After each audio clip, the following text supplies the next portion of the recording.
حضرت ابراہیم علیہ السلام اور ان کے بیٹے حضرت اسماعیل علیہ السلام کی ہے۔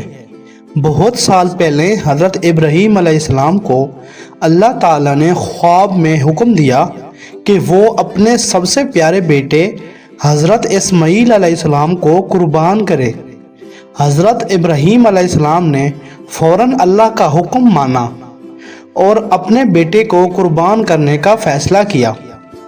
حضرت ابراہیم علیہ السلام نے اپنے بیٹے حضرت اسماعیل علیہ السلام کو اپنے ساتھ لیا اور چل دیے۔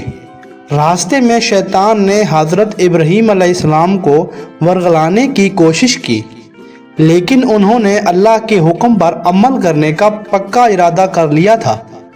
حضرت اسماعیل علیہ السلام بھی اللہ کی رضا میں راضی ہو گئے اور اپنے والد کے ساتھ چلتے رہے۔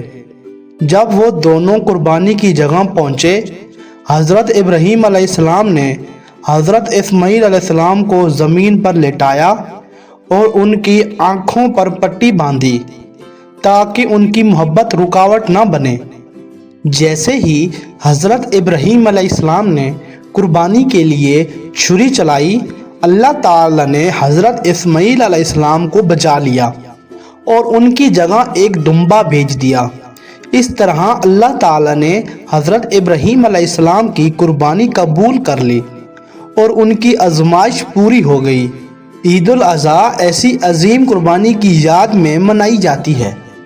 اس دن مسلمان دنیا بھر میں جانوروں کی قربانی کرتے ہیں اور گوشت کو 3 حصوں میں تقسیم کرتے ہیں۔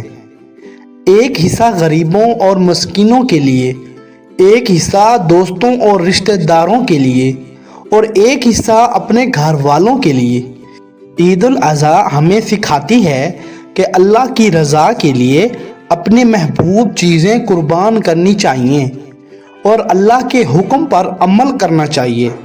ہمیں حضرت ابراہیم علیہ السلام اور حضرت اسماعیل علیہ السلام کی طرح اللہ پر بھروسہ اور ایمان رکھنا چاہیے۔ بچوں، اس کہانی سے ہمیں یہ سبق ملتا ہے کہ ہمیشہ اللہ کے حکم پر عمل کرنا چاہیے اور قربانی دینے کے جذبے کو زندہ رکھنا چاہیے۔ آپ بھی اس عید پر اپنے والدین اور دوستوں کے ساتھ مل کر خوشیاں بانٹیں اور قربانی کی اصل روح کو سمجھیں۔ پیارے بچوں، میری طرف سے آپ سب لوگوں کو ایڈوانس عید الاضحیٰ مبارک ہو۔ پیارے بچوں، یہ تھی آج کی کہانی۔ امید کرتا ہوں یہ کہانی سن کر آپ لوگوں کو بہت مزہ آیا ہوگا۔ اگر آپ لوگوں کو یہ کہانی اچھی لگی ہے تو اس کہانی کو لائک کریں، شیئر کریں، کومنٹس کریں اور اس چینل کو سبسکرائب کریں۔ ساتھ میں بیل آئیکن کو بھی پریس کر دیں تاکہ ہماری ہر آنے والی نیو کہانی آپ تک سب سے پہلے پہنچ سکے۔